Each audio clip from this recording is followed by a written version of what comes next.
So now HSP on the Give a Shot Network now is going to break down for you WrestleMania Sunday. And we are all ready for John Cena and Cody Rhodes in your main event for the WWE Undisputed Heavyweight Championship.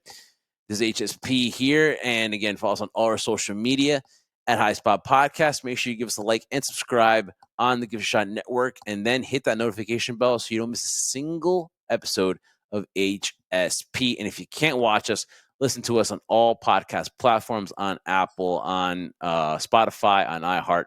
We are available. HSP is there for your listening pleasure as well. I am Jeff Martin alongside my tag team partner, the Trendsetter, getting ready to dissect and preview and give you our predictions for night 2. Obviously, this is probably the one that you want to go to, I guess. But, I mean, just coming off predicting Seth Rollins, Roman Reigns, and CM Punk, they're both very, equal footing nights to go. So I think WWE has spread it out as fair as possible. But we get Cena and Rhodes on the Sunday night, too. All right, Trendsetter, let's go down the hill here. Let's talk about WrestleMania Night 2 from Allegiant Stadium on Sunday night on Peacock. Remember, we will have our post show immediately after both WrestleManias Night 1 and 2, so you want to stick around on HSP on the IG Live. And if we switch to Give a Shot, we will let you know. But right now, it is on our IG Live platforms. Follow High Spot Podcast. All right, let's go. Women's Tag Team Championship. Liv Morgan and Raquel Rodriguez, the Women's Tag Team Champions, will take on Bayley and Lyra Valkyrie. And listen, if we talk about MVPs like we were talking about before and Seth Rollins, the MVP of the women's division and still is carrying that moniker has been Liv Morgan. Love Rhea Ripley, Bianca Belair is stellar, Io Sky is special, but Liv Morgan is the MVP. She's had it. She's rolling. She's taking that ball and she's still rolling with it. She's still dribbling down the lane, so to speak. I just don't see how Bayley and Lyra Valkyrie become the women's champions. I mean, they just teamed up. Maybe because they're lovable. Maybe they're trying to get Lyra over here by being a double champion. But she's already the Intercontinental champion, the women's Intercontinental champion. So we're talking about Bayley and how she needed that extra push, right? To put her in this tournament gives her a WrestleMania moment and makes her appear on a WrestleMania card. But to me, it would not make sense to take the titles off Liv. Let's just be honest, off Liv right now. So at the end of the day, I'm rolling with Liv, the MVP. She's going to get the job done. It's going to be a good match because they have chemistry. Bayley and Liv had a great match on Monday night. Lyra is maybe not promo-wise. She's doing it in the ring-wise as far as her abilities. Raquel's there. She's a good sidekick to Liv. But at the end of the day, Liv deserves everything. Liv deserves to get the spot, to get the win. So I can't go against Liv Morgan. So I'm gonna go Liv Morgan and Raquel Rodriguez retain the women's titles. God, the streak continues right now. We're agreeing on everything. Listen, nobody enjoys watching. No, when she says "watch me" more than me. Watching Liv Morgan, not just from the obvious point here, Jeff, but for Liv, as you said, she is the MVP of this women's division. Was the MVP last year when she took this whole Rhea Ripley and this Liv Morgan revenge tour and took it to newer heights that I never thought it was going to be. I thought it was going to be a one and done. I really did. And for Liv to have this sense and this aura about her in terms of the confidence is there. It just happened, and she took her ball and she ran with it. I love her running with the ball. I really do. Because Liv has just showcased again this new version of her. And you would think, honestly, from losing the world title to Rhea Ripley, right? And for Rhea to get her moment finally of her revenge for Liv Morgan, everything she's done to her, and hasn't lost a step. Because a lot of people would take that loss and think that the tag team titles are demotion. But not Liv. She literally went from that and became a tag team champion and has just run with it. And has looked as if nothing's happened. Like she's not mourning the loss of her world title. She just move on to the next thing. And Rhea is still thinking about her as opposed to Liv is just moving on and living life and doing a great job of doing it. So with this one, I don't see them losing this. I really don't.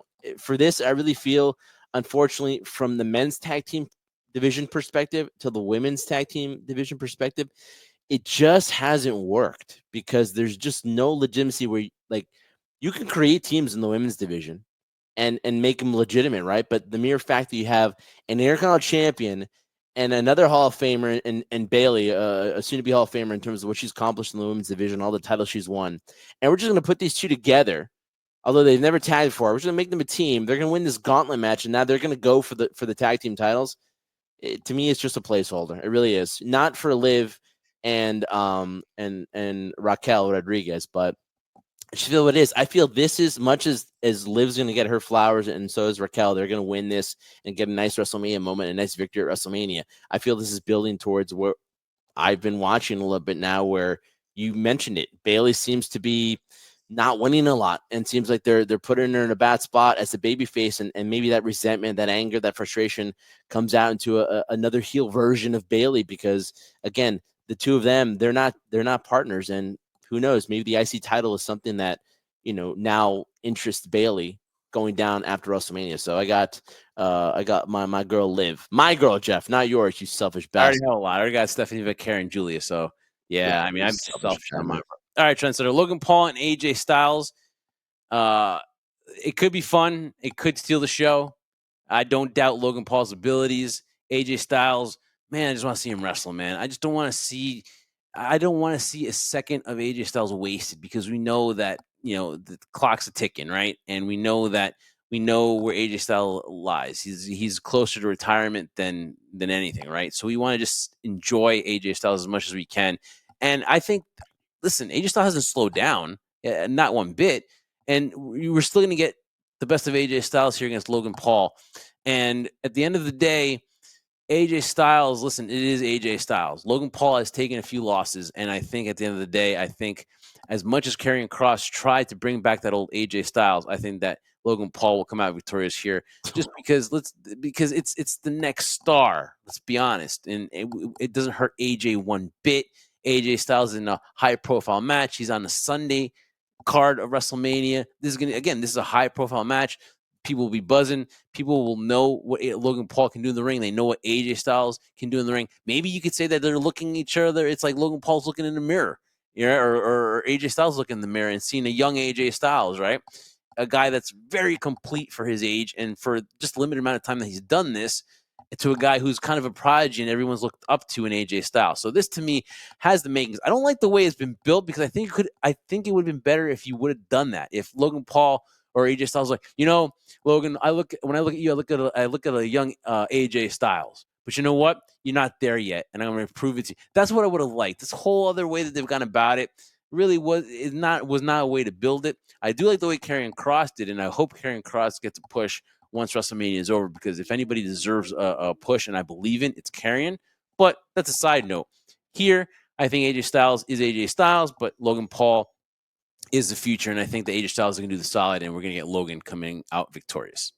Oh my God, the streak continues, man. It's not stopping anytime soon right now. I got Logan coming out victorious in this one as well. The one thing I do hope with AJ Styles is that, although this is the tail end in terms of their less days in front of them than they are behind them, right? I just don't want AJ to be a gatekeeper. I still feel he has a great run at a world title, or whether it be U.S., Intercontinental, World, or WWE Championship. I feel he has another run in there. It doesn't mean he has to win it, but he's also another run to be in that main event spot. I just don't want him to be this kind of guy that just puts people over now and gives them legitimacy. Like, right, it's not going to hurt AJ by losing this one.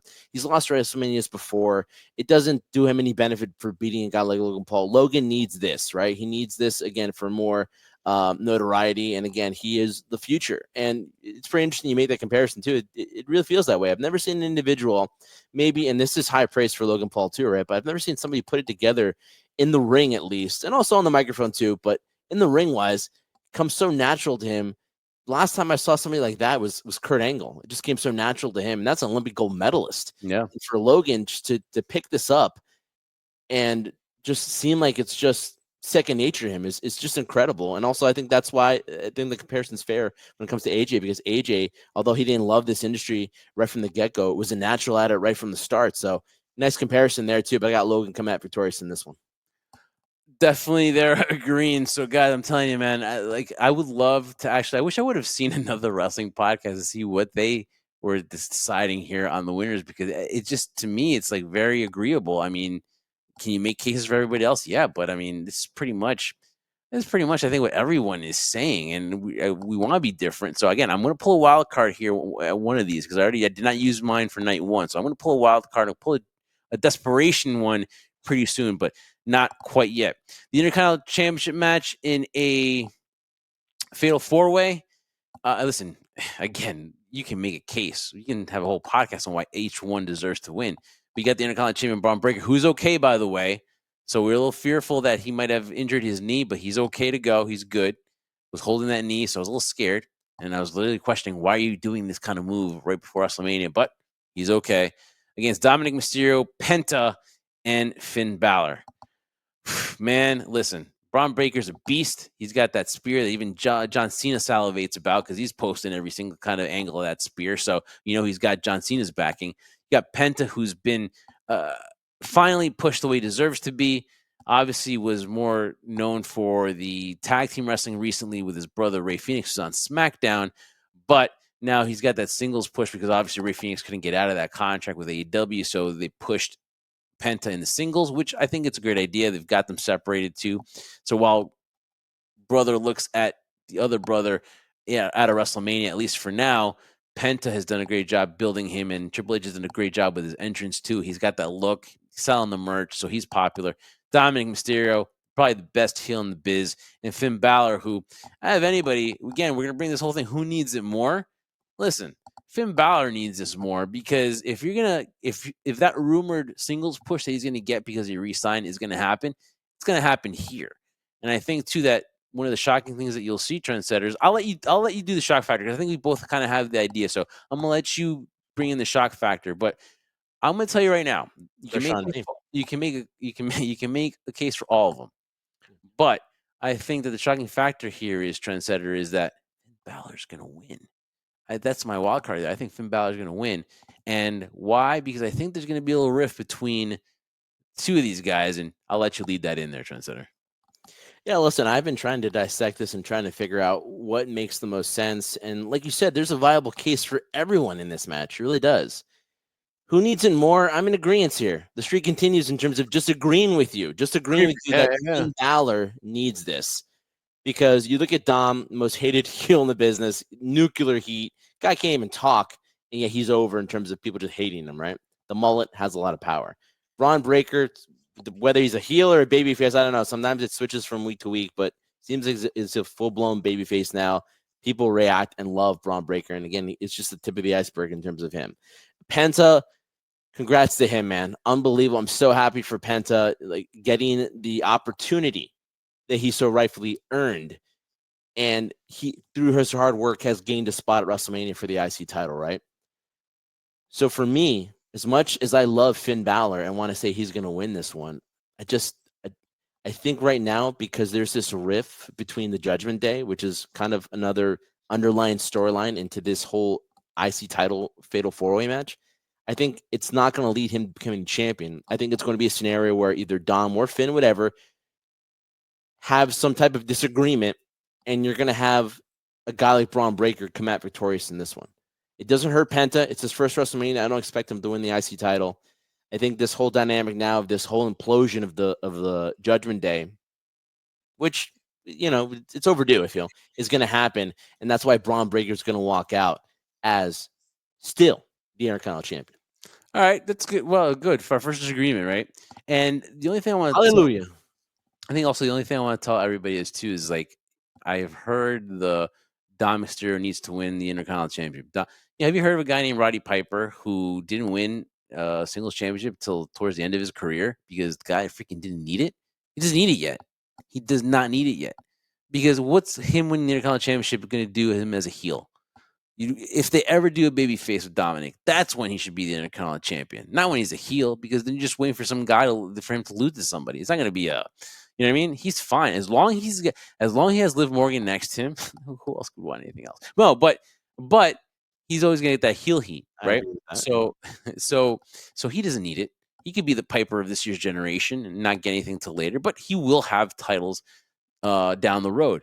But I'm gonna go with Finn because I think that this is going to be the start of the disintegration. And I'm using a big word here of the Judgment Day. So I think that Finn Balor is going to walk away. the champion. That's my wild card. That's my shot right there that I'm taking. Finn Balor walking away the IC champion. All right, trendsetter. Finally disagree. Now we're gonna go to the Sin City Street Fight. Drew McIntyre and Damian Priest. Obviously, that great meme now of Damian Priest after he got. Oh man, that was so funny. Man, you gotta give me a second here because that's why I'm I seeing. love the internet sometimes, right? It's undefeated. I'm seeing Damian's eyes right now, but it's been 50-50 of who's gotten the best of who. So now it's just to decide who's going to win here. I have respect for Damian. Drew McIntyre's game has been off the hook. I think he's been a little bit cheated. He's not in the main event picture here. The guy's busted his ass, man. So it's pretty easy. There's no dissection here. There's no need to go analysis or tail the tape here. Drew McIntyre is freaking winning this matchup. I would say 99.9% he's winning this one. I'm gonna go with Drew.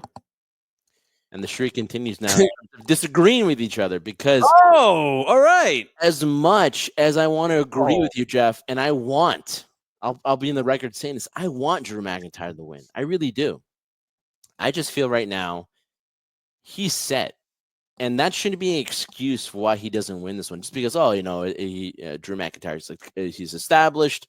It doesn't hurt him if you lose, because I'm sure that's going to be the justification as to why he doesn't win this one. Because I just feel the company, Triple H, they're so behind Damian Priest, and they so badly want to keep building him. Listen, he won the world title last year, and this street fight too. Like, they want to build this whole dynamic because. Listen, let's be honest. In terms of the baby faces, I can only name a handful of baby faces right now within the company that the crowd's behind. And Damian, believe it or not, has become one of those baby faces where people just like, first of all, the company believes in him because he's very reliable.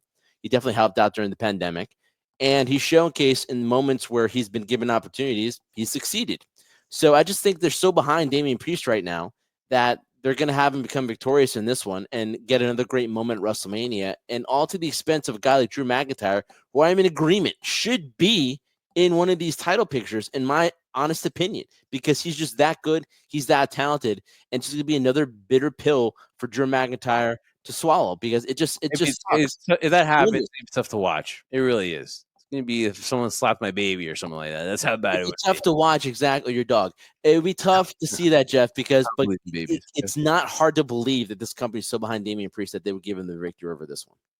I don't. I'm gonna disagree. I'm gonna disagree with you on that one. I think that Drew McIntyre is winning this. I will be shocked if Damian Priest wins this. I really will be. This will be the shocker of all shockers, because I really think that Drew McIntyre. It's not that he's old or anything like that, but good God, man! Like, put this guy in a role, man. Let's give this guy some momentum.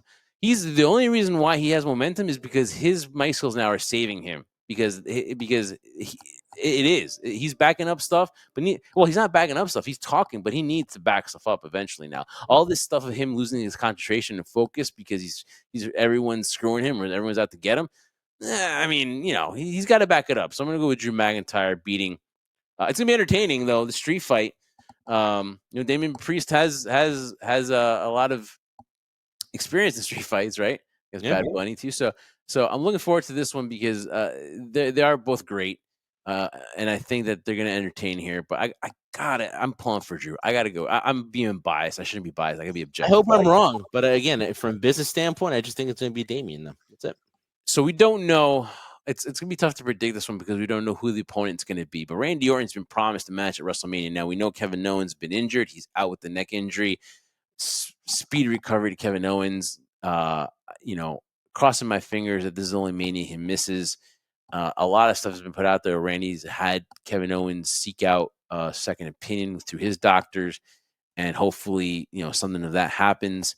I don't believe he's had the surgery yet. I don't want to say that for sure, but I know Randy, he's pulling for KO. His heart's broken for Kevin Owens, and we all are, because Kevin Owens.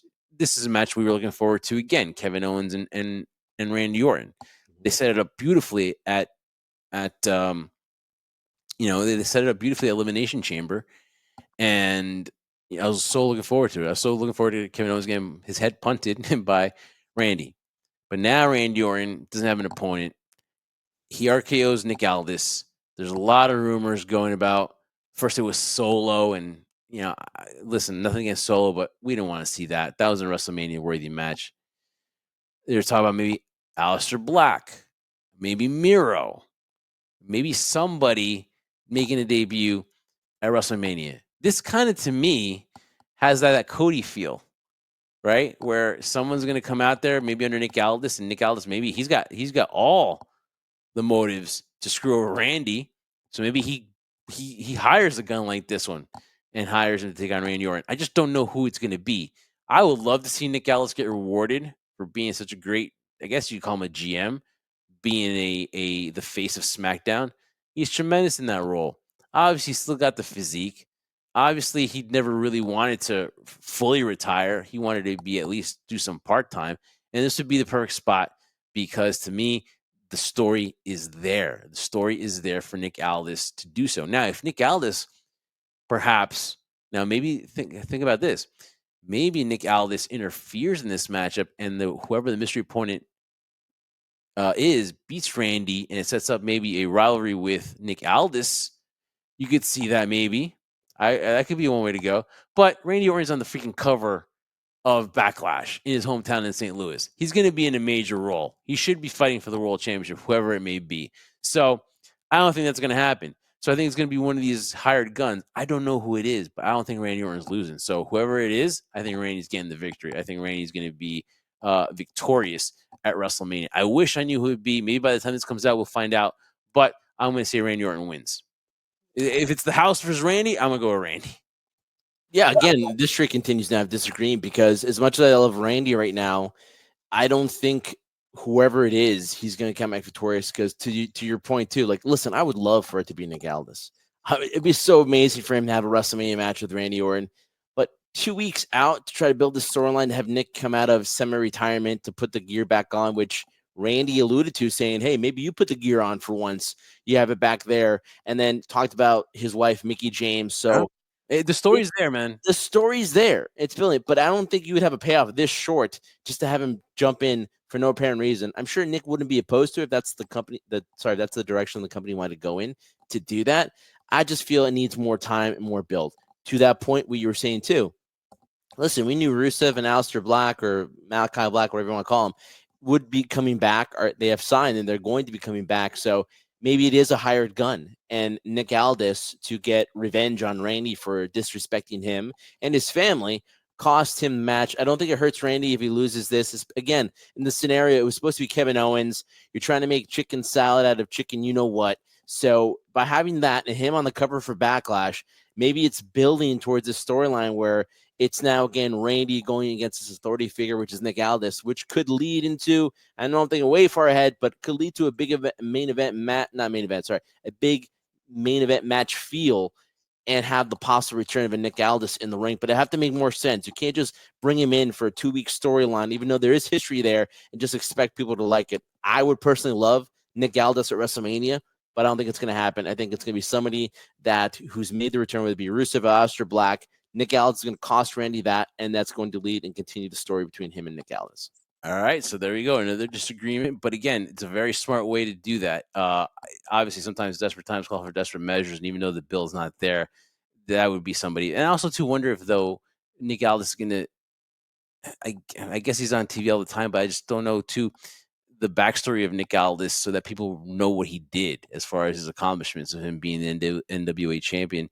I know NWA is working with WWE now, so because Natalya is going to be in the Crockett Cup, I believe she's going to be in that. So there's a possibility that happens. But again, since we don't know, I'm going to bet against the house of Black. No, so you don't know what you're going to, yeah. So you know what's going to happen. So I normally you bet the house over the single person, but Randy Orton, I just think he needs to get momentum. I think that the pay-per-view in St. Louis is going to be built. He's going to be part of that build. He's probably going to be in the main event some way, somehow. It doesn't have to be. Just because you're on the poster doesn't mean it, but it's going to be centered on you. So I think he's going to have a big matchup, and I think that Randy's going to come out victorious. So I'm glad we're disagreeing, man. So night 2 was a night where we butt heads, so that's good. So if you're watching night 1, our preview, it gets better. Yeah, Like, right. the women's world championship. Io Sky, the champion, against Rhea Ripley and Bianca Belair. We've stated how we don't like the way Rhea Ripley got into it, into this matchup, because we think it was Io and Bianca. Should have been. Rhea has whined her way in there. She's been against authority. She's been a stickler in Adam Pearce's side, and she got what she wanted. To me, that's heelish tendencies. I know we got some little backlash on our IG about that, and they didn't agree with us. It's not that we don't like Rhea. We love Rhea. We love Mommy. But in this scenario, though, it has shown that there have been some heelish tendencies to the way Rhea Ripley has gotten involved. As far as Bianca, I don't know if you guys are noticing this, but Bianca, to me, is going to turn into a heel somewhere down the road, and it's sooner than later, because she is giving off that vibe as well. Io, I love Io. I think she's put in this just to take the pin here. I hate to say that, because she's just a valuable asset to the company. And God, did she have my jaw drop last Monday night. But unfortunately, I can't pick her. I'm torn, trendsetter. I don't know whether to pick Rhea or Bianca. Rhea would just be like, oh, okay, so we went all through this so that Rhea can get that title back again. I don't know. I think, honestly, I think Bianca Belair is going to win this one. And how she goes over to Raw, I have no idea. But who cares? There's no such thing as a It's not a draft. draft, right? There's no such thing as brand extensions. There's no such thing as that. Brand, nothing like that. I'm gonna say Bianca Belair. Bianca Belair wins the championship. What do you think? I just can't see Rhea, trendsetter, going with all this just to get that title back and put it on her. Like, I just can't see that. It just, I don't know. It's too easy, too lazy booking, if you ask me. No, I get it. I mean, listen, the whole brand extension is an illusion. Just like certain people upset that I'm putting Rhea's name in my mouth right now and talking about her because No, I was joking around. I was like, exactly. yeah. Because listen, in terms of this whole storyline that build up to it, Rhea has literally fallen apart in terms of a character standpoint because like the confidence she had prior to losing the title, being injured, and then the chase that led up to it, and then finally her gaining the title back. I wouldn't say it's been such a successful title reign in the sense that I don't think people have resentment towards it, but when they built up the fact that Io had defeated her and it was a huge monkey wrench and everything, and a lot of people were surprised, like, wow, I didn't know they were gonna go that route, right? And then for her to be complaining that it's everyone's fault except her and taking responsibility, and people were offended that I said that because it sounds like whining and complaining. Hey, listen, you're mad at me, be mad at Bianca too. She's getting paid by the company. I'm not saying the exact same thing that you whined and bitched your way into the women's championship match, which she did. It's true, she did. You're right. Bianca's showing heelish tendencies as well. I think right now she's just feeling that the crowd's really not behind her right now. They're really showing resentment towards Bianca as well. Listen, as much as you could say that Bianca was going to win this, and listen, if it happens, I wouldn't be shocked or surprised. I guess I'm going to pull my wild card on this one, Jeff. My wild card's the fact that because there is this tension, and listen, in the very beginning, Jeff, this is a WrestleMania dream match that people want to see for so long: Rhea Ripley and Bianca Belair. It was teased several times, and we thought we were going to get it after Bianca had won the Elimination Chamber, and then the monkey wrench was Io in terms of, oh wow, we didn't see that happening. Yes, it would be easy for Io to lose and take the pin. I just think right now, if you're going to take this direction, you have to fully commit to it. And I just feel that this story between Rhea and Bianca can go without the title. And that's why I have Io winning this one. She'll get her moment at WrestleMania. She lost her title before to Bayley last year. I believe it was last year. Yeah, I'm tired right now. Yeah. It's been a long night. But I just think Io comes out victorious in this one. There'll be the surprise when people are like, "Oh, it's got to be Bianca. It's got to be Rhea." Haha, you think you know everything, and they change it up on you. I'd be happy for Io to win this one. I really would because, like I said, I think it continues to build the story where Io can take it and defend against somebody else, and then you have this issue with Rhea and Bianca that needs to be settled. That could eventually lead to a title match, but I think that's what's going to end up happening. All right, so we're really disagreeing here on night 2, which is a good thing too. Again, I don't know why I get that feeling Bianca. I just, for some reason, I just don't see Io defending. It's shame on me though, because she has every right to defend that and come out victorious. and she deserves a win here because she's just as good as both. But again, for some reason I see Bianca here coming out victorious as the women's champ. So I'm glad we're just agreeing here. It makes much more better. And it's not on purpose either. It's just the way we think. Yeah. No, it's just the way we think. All right, trendsetter. Here we go. Because I am going to again what John Cena says Friday night. Will it make me change my mind? I have this bad feeling, trendsetter. This is a temporary heel turn. I really do. I think that and I wish someone. They're not gonna. No one from WWE is gonna ask Triple H this or Nick Khan this or have the balls. But there's so much money that is being just thrown out the window if you don't keep John Cena as a long-term heel, because if you do, you can never say this was impactful as Hogan. It's no way. Hogan's impact as a heel for those years that he was, you can't compare if you do, and I know we only get 1 year of Cena, not even that, like 10 months of John Cena here, and it looks like he will be retiring. And it looks like December is the last date. It looks like Ruthless Aggression, that the entitled PLE, will be his final night as a full-time wrestler.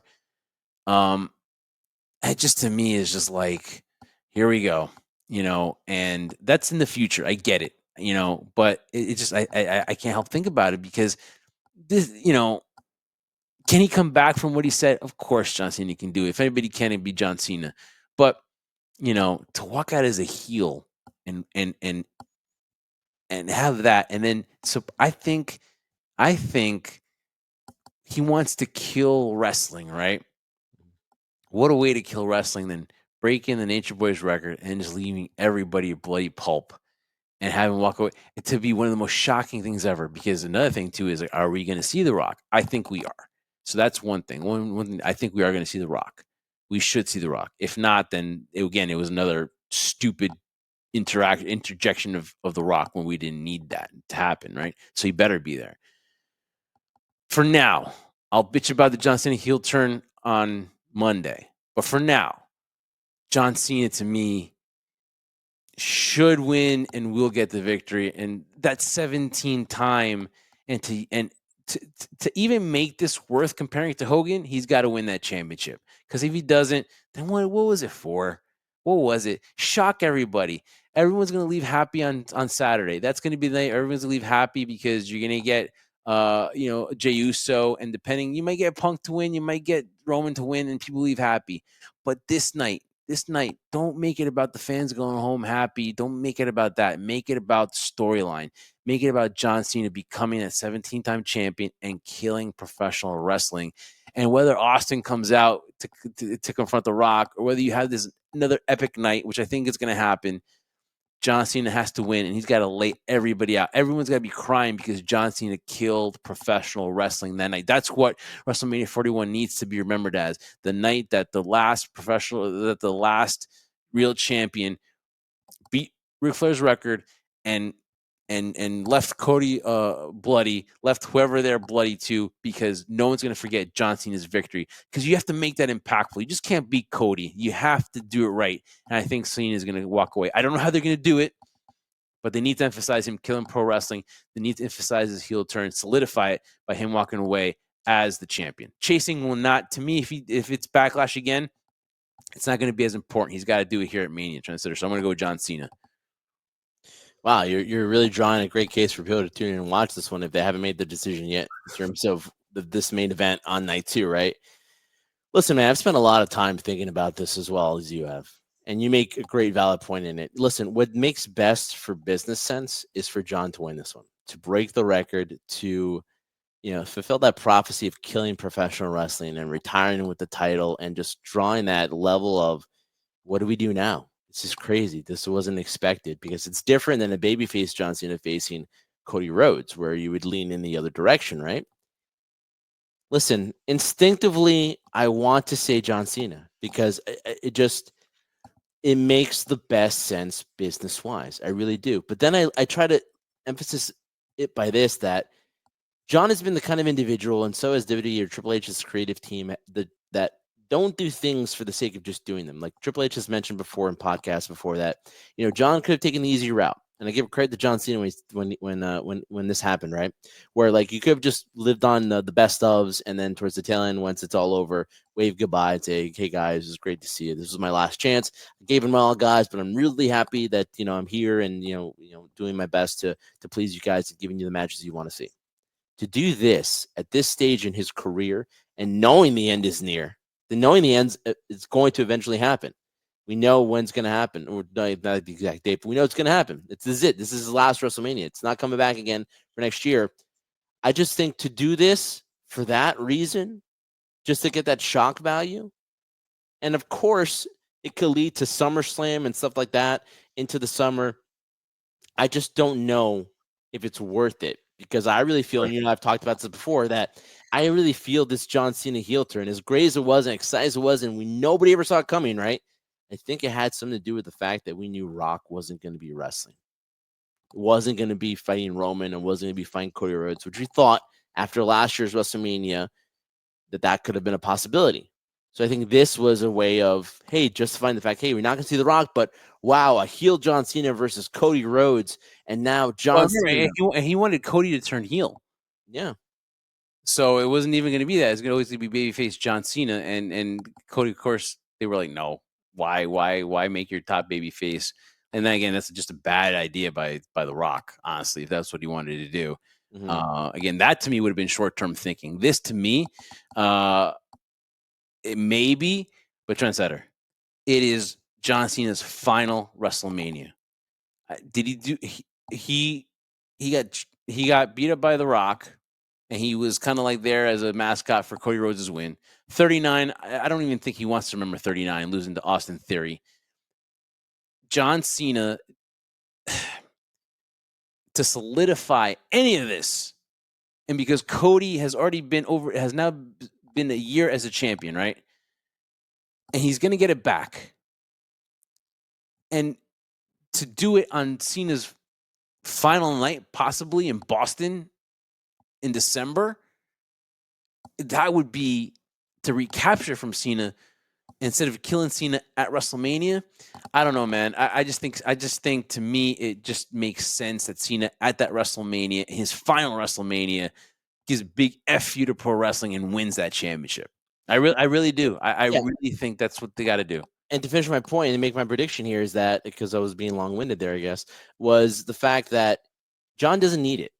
And I think John as a person loved the challenge of being a heel and loved the opportunity of doing this, but I don't think he needs nor cares to do it, because he's always been about the future. It's got to be about the future. It's not about me anymore. It's not about me. It's about solidifying the future of this company.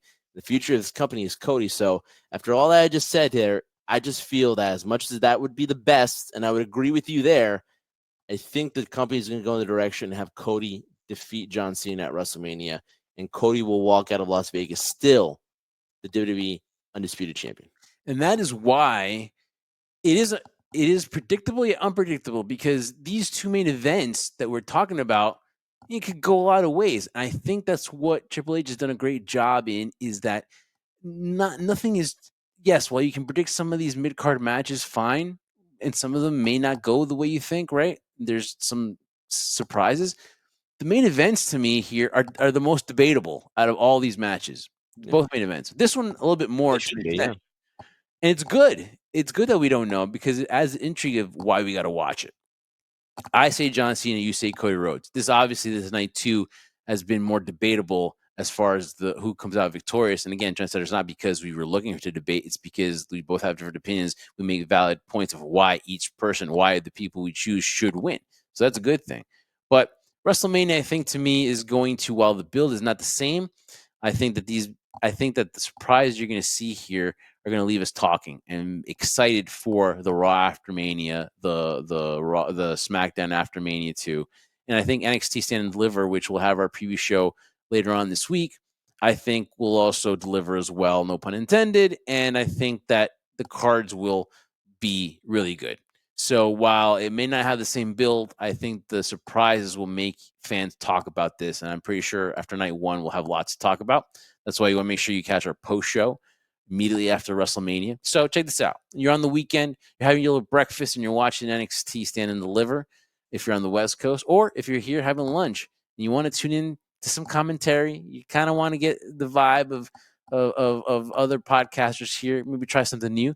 Follow us on Give a Shot Network and check out Stand and Deliver post show on IG Live, and also make sure you check out our WrestleMania Night 1 preview show and our WrestleMania Night 2 preview show, which will be available right here exclusively on the Give Shot Network. If you can't watch us, make sure you listen to us on all podcast platforms. Like and subscribe, download the episodes, download HSP for your listening pleasure. Trendsetter, man, I'm excited. This is going to be a fun. WrestleMania is always fun. Let's be honest. Now, we were joking before we came on why we're all wearing black. And it's funny. It's probably because we're both agreeing, so we decided to wear the same. No, I will share a little bit of behind the scenes stuff, and this is a little bit disappointing. We've kind of had a streak going ourselves. Maybe probably second most important to the Undertaker's streak that was ended. Another famous streak is ending, and we will not be going to WrestleMania in Vegas as much as we wanted to. Just couldn't do it. Couldn't get couldn't. The logistics didn't work out, so we'll be missing our first WrestleMania in 10 years. It's gonna hurt a little bit. It's gonna sting. We'll be watching it from the comfort of our own home, so it's gonna be cool. We're not gonna be jet lagged coming back, but we're gonna build up for SummerSlam, and that's where we're gonna regroup. But just what do you think? What are you going to miss the most out of WrestleMania? Not being there in attendance. Listen, it's a shame that a streak has ended there, and we joke about it off camera, and it's disappointing. But listen, I mean, the one thing I won't miss is the anxiety buildup of preparing and traveling down there. And like I've said before, it's a labor of love, but it's stressful. And again, once you're there and you're in the atmosphere of what I'm going to miss, just the atmosphere, whatever town it's in. Yeah. Now, we've never experienced, we've experienced SummerSlam in Las Vegas. But we've never experienced WrestleMania in Las Vegas. That's something that you and I had talked about several years ago. Oh, can you imagine WrestleMania being in Las Vegas? We got to be there.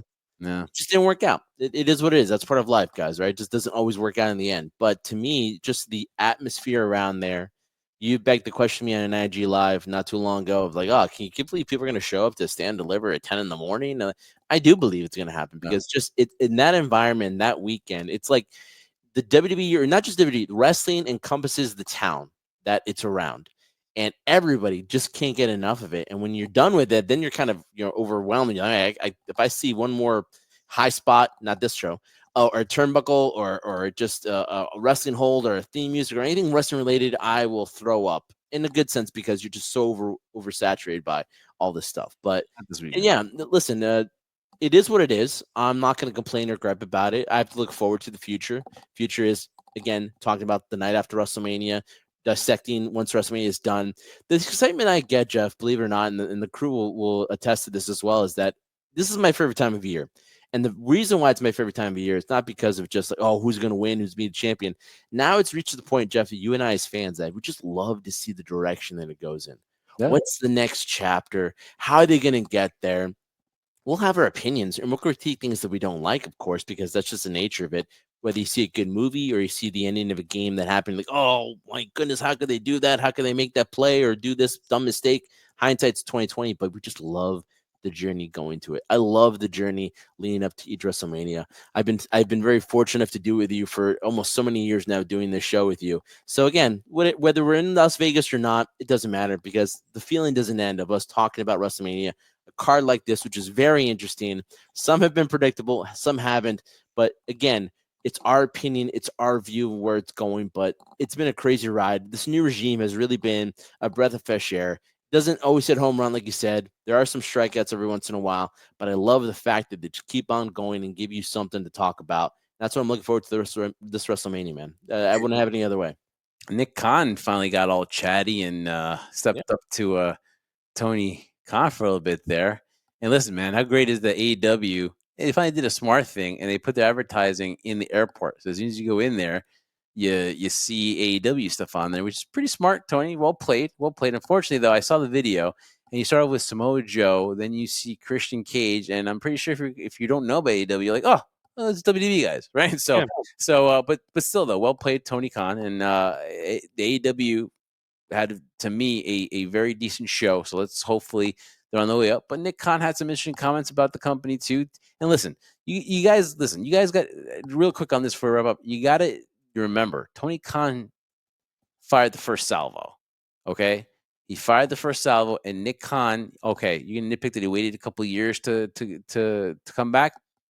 Hey, whatever. But Nick Khan is right now proving that, that he is the most important Khan in the wrestling business today. So yeah. So listen, there's gonna be tons of headlines coming out, and we're gonna be here for you guys to dissect everything.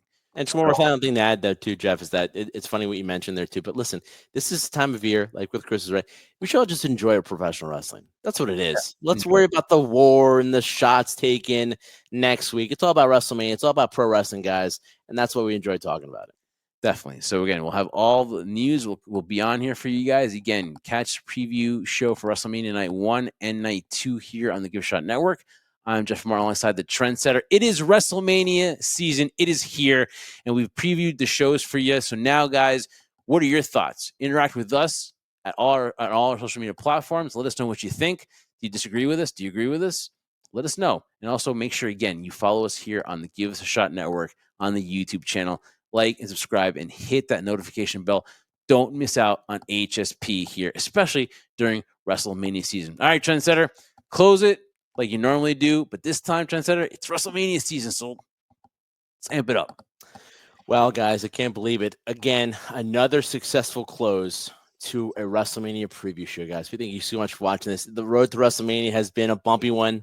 It has had scenarios where you didn't think you're going to go in different directions we've gone to, but it's all led to this moment, guys. It is WrestleMania 41 in Las Vegas, guys. Enjoy it.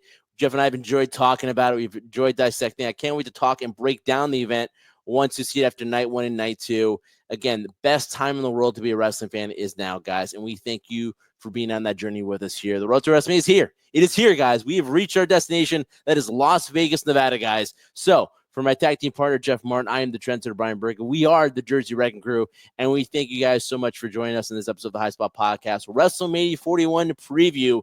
And remember, we do this for one reason and one reason only. We do this for you, the crew. Yeet.